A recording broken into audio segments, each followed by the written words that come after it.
ولا يغرنكم بالله الغرور. ما الفرق بين الغرور والغرور؟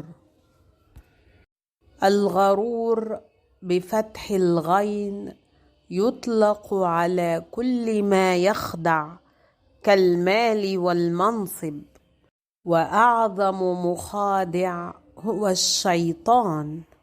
وقد جاءت كلمة الغرور في القرآن الكريم 3 مرات: فلا تغرنكم الحياة الدنيا ولا يغرنكم بالله الغرور، إن الشيطان لكم عدو فاتخذوه عدوا.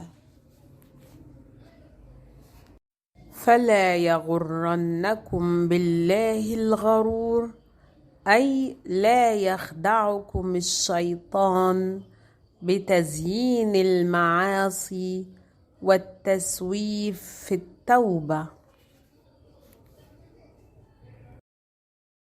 أما الغرور بضم الغين مصدر بمعنى الخداع والباطل، وقد جاءت كلمة غرور في القرآن الكريم 9 مرات: وما الحياة الدنيا إلا متاع الغرور، بمعنى الحياة الدنيا زائلة وستنتهي، فلا تخدعكم وتغركم بزينتها الفانية.